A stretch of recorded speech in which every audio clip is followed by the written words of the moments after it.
السلام علیکم ورحمۃ اللہ وبرکاتہ۔ آج میں تلاوت کروں گی سورہ صف کی ترجمہ اور انشاءاللہ العزیز تفسیر بھی بیان کروں گی۔ پہلے سورہ صف کا تعارف بیان کرتی ہوں، سماعت فرمائیں۔ یہ سورت مدینہ منورہ میں اس وقت نازل ہوئی تھی جب منافقین آس پاس کے یہودیوں کے ساتھ مل کر مسلمانوں کے خلاف طرح طرح کی سازشیں کر رہے تھے۔ اس صورت میں بنی اسرائیل کے یہودیوں کا یہ کردار خاص طور پر ذکر فرمایا گیا ہے کہ انہوں نے خود اپنے پیغمبر حضرت موسیٰ علیہ السلام کو کس طرح طرح سے تکلیفیں پہنچائیں،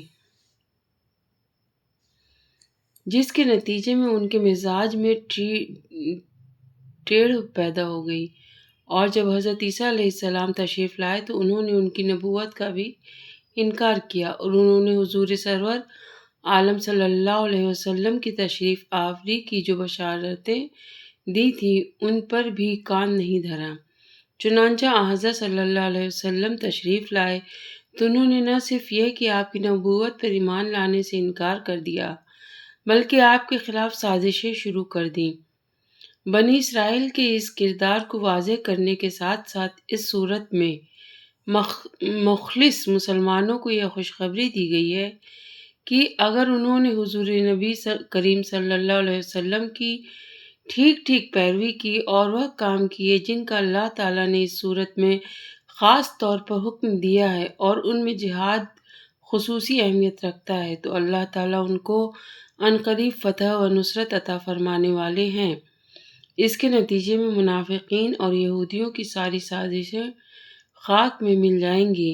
اسی سیاق میں اس سورت کی چوتھی آیت میں اللہ تعالیٰ نے ان مسلمانوں کی تعریف فرمائی ہے جو اللہ تعالیٰ کے راستے میں صف بنا کر جہاد کرتے ہیں۔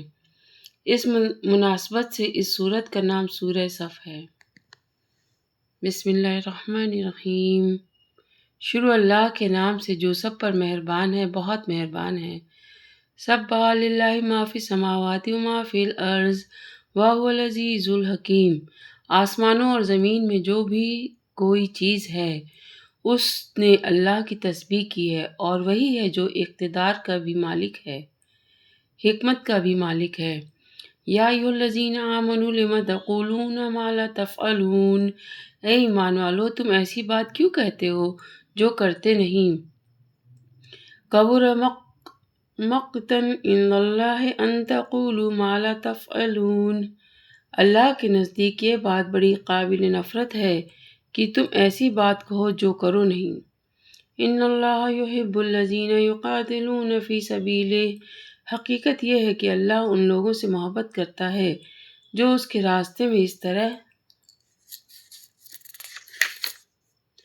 صفًا کأنہم بنیان مرصوص، صف بنا کر لڑتے ہیں جیسے وہ سیسہ پلائی ہوئی عمارت ہوں۔ وَإِذْ قَالَ مُوسَىٰ لِقَوْمِهِ يَا قَوْمِ لِمَ تُؤْذُونَنِي وَقَدْ تَعْلَمُونَ أَنِّي رَسُولُ اللَّهِ إِلَيْكُمْ فَلَمَّا زَاغُوا أَزَاغَ اللَّهُ قُلُوبَهُمْ وَاللَّهُ لَا يَهْدِي الْقَوْمَ الْفَاسِقِينَ۔ اور وہ وقت یاد کرو جب موسیٰ نے اپنی قوم سے کہا تھا کہ اے میری قوم کے لوگوں، تم مجھے تکلیف کیوں پہنچاتے ہو، حالانکہ تم جانتے ہو کہ میں تمہارے پاس اللہ کا پیغمبر بن کر آیا ہوں۔ پھر جب انہوں نے ٹیڑھ اختیار کی تو اللہ نے ان کے دلوں کو ٹیڑھا کر دیا، اور اللہ نافرمان لوگوں کو ہدایت تک نہیں پہنچاتا۔ وَإِذْ قَالَ عِیسیٰ ابْنُ مَرْیَمَ یَا بَنِی إِسْرَائِیلَ إِنِّی رَسُولُ اللَّهِ إِلَیْکُم مُصَدِّقًا لِمَا بَیْنَ یَدَیَّ مِنَ التَّوْرَاةِ وَمُبَشِّرًا بِرَسُولٍ یَأْتِی مِن بَعْدِی اسْمُهُ أَحْمَدُ۔ فَلَمَّا جَاءَهُم بِالْبَیِّنَاتِ قَالُوا هَٰذَا سِحْرٌ مُبِینٌ۔ اور وہ وقت یاد کرو جب عیسیٰ بن مریم نے کہا تھا کہ اے بنو اسرائیل، میں تمہارے پاس اللہ کا ایسا پیغمبر بن کر آیا ہوں کہ مجھ سے پہلے جو تورات نازل ہوئی تھی میں اس کی تصدیق کرنے والا ہوں۔ اور اس رسول کی خوشخبری دینے والا ہوں جو میرے بعد آئے گا، جس کا نام احمد ہے۔ پھر جب وہ ان کے پاس کھلی کھلی نشانیاں لے کر آئے تو وہ کہنے لگے کہ یہ تو کھلا ہوا جادو ہے۔ وَمَنْ أَظْلَمُ مِمَّنِ افْتَرَىٰ عَلَى اللَّهِ كَذِبًا وَهُوَ يُدْعَىٰ إِلَى الْإِسْلَامِ وَاللَّهُ لَا يَهْدِي الْقَوْمَ الظَّالِمِينَ۔ اور اس شخص سے بڑا ظالم کون ہوگا جو اللہ پر جھوٹ باندھے جبکہ اسے اسلام کی طرف بلایا جا رہا ہو، اور اللہ ایسے ظالم لوگوں کو ہدایت تک نہیں پہنچاتا۔ یریدون لیطفئوا نور اللہ بافواہہم واللہ متم نورہ ولو کرہ الکافرون۔ اور یہ لوگ چاہتے ہیں کہ اپنے منہ سے اللہ کے نور کو بچھا دیں، حالانکہ اللہ اپنے نور کی تکمیل کر کے رہے گا، چاہے کافروں کو یہ بات کتنی بری لگے۔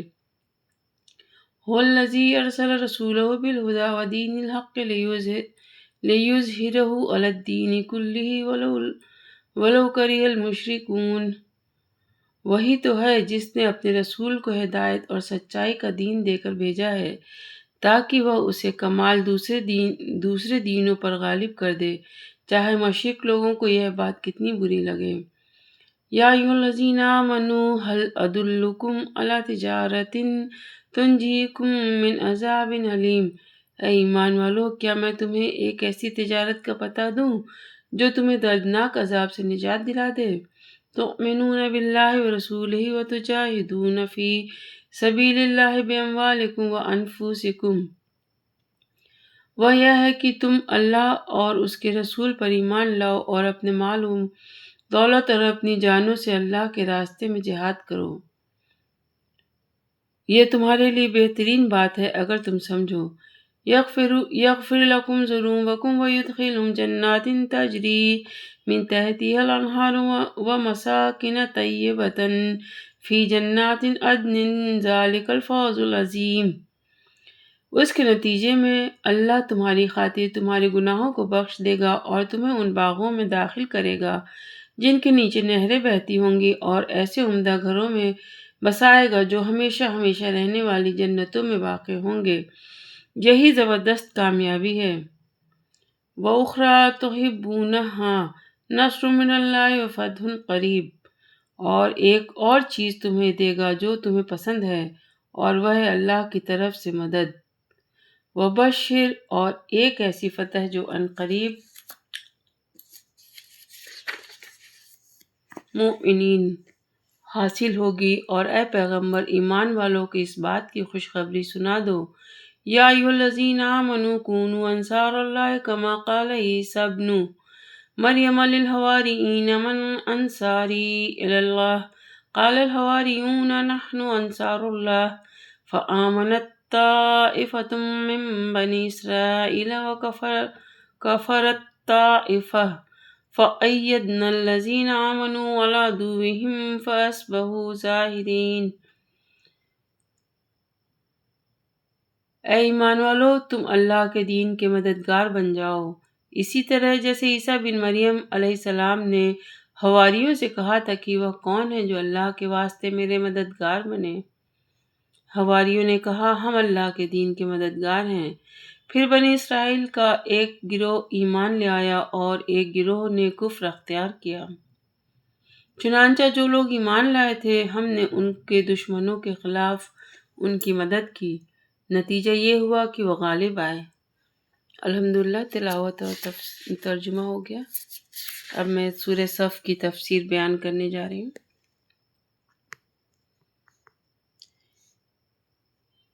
یہ بات کائنات کی ہر چیز اللہ تعالیٰ کی تسبیح کرتی ہے۔ پیچھے کئی مقامات پر گزر چکی ہے، مثلاً سورہ نور اور سورہ حشر اور سورہ بنی اسرائیل میں اللہ تعالیٰ نے فرمایا ہے کہ تم ان کی تسبیح کو سمجھتے نہیں ہو۔ پیچھے سورہ حدید اور سورہ حشر کو، اور آگے سورہ جمعہ اور سورہ تغابن کو اللہ تعالیٰ نے اسی حقیقت کے بیان سے شروع فرمایا ہے، اور بظاہر اس بات پر تنبیہ مقصود ہے کہ اللہ تعالیٰ اگر تمہیں اپنی توحید پر ایمان لانے والا اور اپنی عبادت کرنے کا حکم دے رہا ہے تو اس میں اس کا کوئی فائدہ نہیں ہے، کیونکہ اس کی ذات بے نیاز ہے۔ تم اس کی عبادت کرو نہ کرو، کائنات کی ہر چیز اس کے آگے سر بخم ہے۔ امام احمد رحمۃ اللہ اور امام بغوی رحمۃ اللہ نے روایت نقل کی ہے کہ بعض صحابہ کرام رضی اللہ عنہ آپس میں اس قسم کی باتیں صحابہ کرام نے آپس میں اس قسم کی باتیں کی تھیں کہ اگر ہمیں یہ معلوم ہو جائے کہ اللہ تعالیٰ کو کون سا عمل سب سے زیادہ پسند ہے تو ہم اس کے لیے جان تک قربان کر دیں۔ حضرت صلی اللہ علیہ وسلم نے ان کو بلایا اور یہ صورت انہیں پڑھ کر سنائی۔ تفسیر مظہری اور ابن کثیر۔ اس میں پہلے تو انہیں یہ ادب سکھایا گیا ہے کہ کوئی ایسی بات زبان سے نہیں نکالنی چاہیے جس میں دعوے کا کوئی پہلو نکلتا ہو کہ میں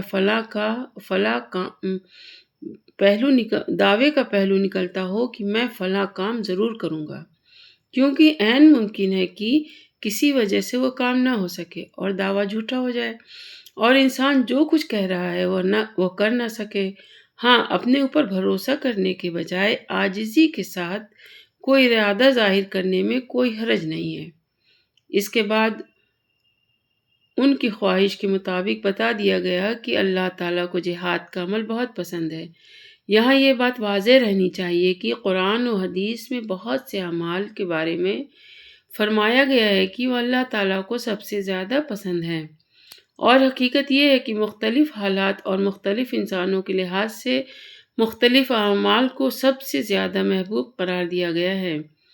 مثلاً کسی وقت جہاد ہو رہا ہو تو اس وقت وہی عمل سب سے زیادہ محبوب ہوگا۔ کسی وقت کسی کے والدین کو خدمت کی ضرورت ہے تو اس وقت اس کی خدمت ہی سب سے بہتر قرار پائے گا۔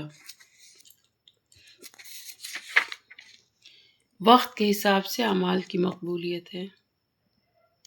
حضرت موسیٰ علیہ السلام کو ان کی قوم نے کس طرح تکلیفیں پہنچائی، ان کی تفصیل سورہ بقرہ وغیرہ میں گزر چکی ہے۔ یعنی جان بوجھ کر ہٹ دھرمی کرنے کی یہ سزا دی گئی کہ اللہ تعالیٰ نے ان کے دل ایسے ٹیڑھے کر دیے کہ اب ان میں حق بات قبول کرنے کی گنجائش باقی نہیں رہی۔ احمد حضور اقدس صلی اللہ علیہ وسلم کا نام ہے اور حضرت عیسیٰ علیہ السلام نے اسی نام سے آپ کی بشارت دی تھی۔ اس قسم کی ایک بشارت آج بھی انجیل یوحنا میں تحریف شدہ حالت میں موجود ہے۔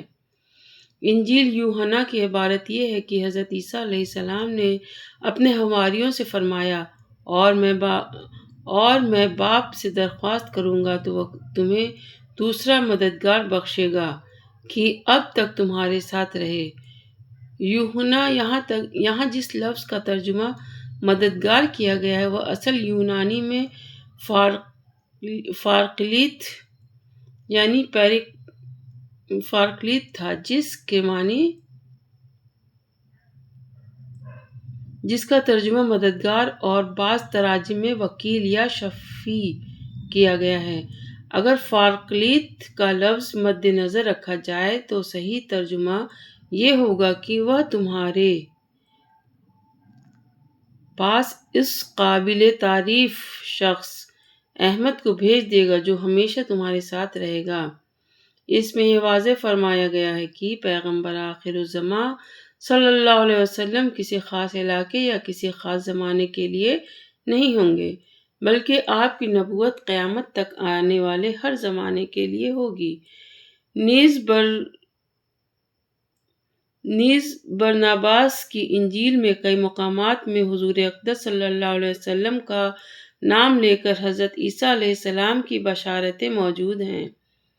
اگرچہ عیسائی مذہب والے اس انجیل کو معتبر نہیں مانتے، لیکن ہمارے نزدیک وہ ان چاروں انجیلوں سے زیادہ مستند ہے جنہیں عیسائی مذہب میں معتبر مانا گیا ہے۔ اس کے مفصل دلائل میں نے اپنی کتاب عیسائیت کی ہے میں بیان کیے ہیں۔ جس شخص کو اسلام کی دعوت دی جائے اور وہ کسی پیغمبر کی رسالت کا انکار کرے تو در حقیقت وہ اللہ تعالیٰ پر یہ جھوٹ باندھتا ہے کہ اللہ تعالیٰ نے ان کو پیغمبر بنا کر نہیں بھیجا۔ دلیل اور حجت کے میدان میں تو اسلام ہمیشہ سے غالب ہے اور رہے گا۔ البتہ دنیا میں مسلمانوں کا غلبہ بہت سی شرائط سے مشروط ہے، اس لیے حضرت صلی اللہ علیہ وسلم اور خلفائے راشدین کے زمانوں میں نیز اس کے بعد بھی صدیوں تک مسلمانوں کو غلبہ حاصل ہوا۔ پھر ان شرائط کے فقدان کی وجہ سے یہ غلبہ ختم ہوا اور آخر زمانے میں حضرت صلی اللہ علیہ وسلم نے بشارت دی ہے کہ اسلام اور مسلمان پھر دنیا پر غالب ہوں گے۔ تجارت میں کوئی چیز کسی کو دے کر اس کی قیمت حاصل کی جاتی ہے، اسی طرح ایک مسلمان اپنی جان و مال اللہ تعالیٰ کے حوالے کرتا ہے تو اللہ تعالیٰ اس کے صلے میں جنت اور عذاب سے رہائی عطا فرماتے ہیں۔ دیکھ حواری حضرت عیسیٰ علیہ السلام کے ان ساتھیوں کو کہتے ہیں جو آپ پر ایمان لائے تھے، جیسے حضور اقدس صلی اللہ علیہ وسلم کے ساتھیوں کو صحابہ کہا جاتا ہے۔ الحمدللہ سورہ صف کا ترجمہ تفسیر مکمل ہوئی۔ اللہ تعالیٰ ہم لوگوں کو عمل اور ایک دوسرے میں علم دین کو بانٹنے کی توفیق دے۔ اللہ تعالیٰ سب کے جائز دعاؤں کو قبول فرمائے۔ صدق اللہ العلی العظیم۔ والعصر ان الانسان لفی خسر الا الذین آمنوا وعملوا الصالحات وتواصوا بالحق وتواصوا بالصبر۔ والسلام علیکم ورحمۃ اللہ وبرکاتہ۔ عزیز ساتھیوں، انشاءاللہ پھر جلد حاضری ہوگی۔ اگر آپ کو میرا اس طرح سے شیئر کرنا آپس میں اچھا لگے تو آپ بھی اپنے ساتھیوں میں اس کو شیئر کیجیے اور علم دین کو بانٹیے۔ ایک دوسرے جو بھی پڑھیں، ایک آیت پڑھیں تو ایک آیت ہم دوسرے کو بھی سمجھائیں۔ ایک آیت اللہ تعالیٰ ہم لوگوں کو ہدایت دے کہ ہم قرآن کو پڑھیں، سمجھیں اور اس کی تفسیر کو سمجھیں، تفسیر کو پڑھیں۔ صدق اللہ العلی العظیم۔